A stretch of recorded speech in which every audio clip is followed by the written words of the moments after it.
Hey guys, what's up? It's Matt86 and we're going to be looking at a Mem-chanical keyboard today. Now, Mem-chanical is kind of that still membrane keyboard, but with a little bit of a mechanical feel to it, as well as removable caps, but not necessarily replaceable with other types of caps. We'll go over some of that in this video here a little bit, and at the end I'll do a little bit of a sound test so you can hear what it sounds like. It does sound surprisingly good. Mem-chanical keyboards kind of offer the person that doesn't necessarily want a mechanical keyboard that mechanical-esque feel, so that's the most important thing about it. Now, this one's a little bit gimmicky as it's a typewriter-esque style. Let's go ahead and take a look at it, and you can be the judge of what you think about it by the end of it.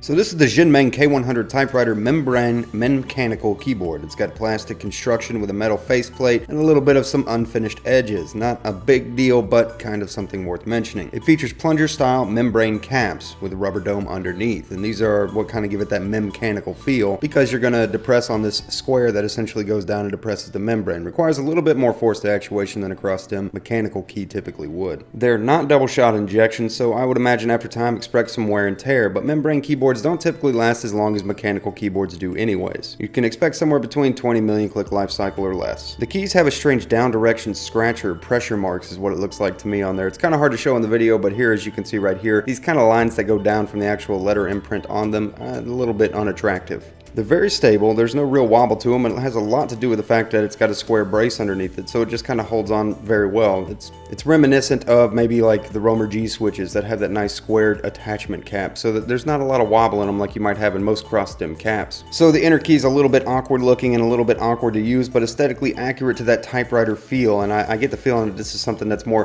predominant over on the other side of the world, to have your inner key look like this rather than a typical one that we might see, which is of course some more of a rectangle style. So this keyboard has two front rubber feet, but there's none in the back. Oddly, there's two little cutout or inserts for additional rubber feet. They just opted not to go with that on this model, it looks like. And the same can be said about the riser feet. The riser feet are also not rubberized. I have a little bit of an issue with pushing the keyboard around some, and that seems to be the trend that I've been following with some of these other budget mechanical and budget mechanical and smaller keyboards. They're just not holding the desk as well. So if you don't have a large mouse mat, you might have an issue with it sliding around while you're typing on it. It is a 5-foot non-braided affixed USB cable, so nothing too fancy there. It's a full 10 key, 104 key layout. It's not the best construction I've ever seen. It's got a little bit of flex to it, and that could be a bit of a problem for some people. It's just kind of not cheap feeling, but not as quality high-end feeling, as it may appear in the pictures anyways. So you do have a backlight breathing mode. I've started to wonder if my model maybe came a slightly defective, because it appears, and I don't read Chinese because the instructions are in Chinese, but it appears that function and some other keys should control features such as how bright the backlighting is. Unfortunately, that's not something I can do here, but function plus home will enable a breathing mode. Now, in order to turn that breathing mode off, you oddly have to do function plus scroll lock to turn the lights off, function plus scroll lock again to turn it back on, and then you can turn breathing mode on again after that. You can't just simply go between the two though, so you either have a static on, monochromatic color, or an off, or a breathing mode with no adjustments for the lights. I did try function down and up, or plus and minus, in order to see if I could change the backlighting, and I had no luck. However, the card indicates that that should probably do something, just not for me. I also don't read Chinese though, so in case you're wondering, there's no GUI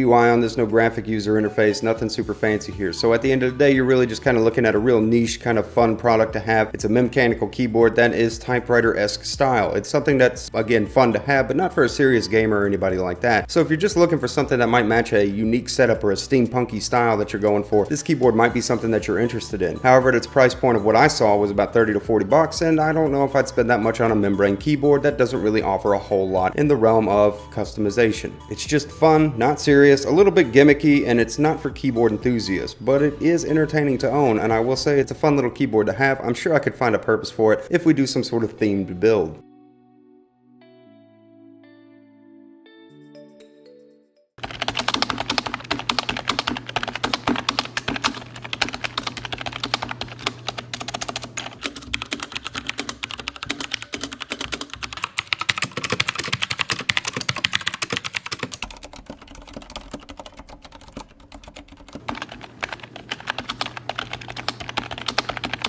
Anyways, guys, that's pretty much it. One of my new keyboard reviews for this whole like month of doing keyboards. And if you're interested in this kind of thing, be sure and get subscribed and hit the little bell icon down there if you want more updates while I go through keyboards. If you're interested in them, anything from 60%, 80% TKLs, full 104 key layouts, mechanical like this one, just depending on what I'm able to cover here in this next month. So have a great day, night, whatever it is. I'll see you in the next video that I do. Don't forget to like it if you like it, dislike it if you didn't like it, follow me on Twitter, get subscribed for more updates, and I'll see you guys in the next one that I do.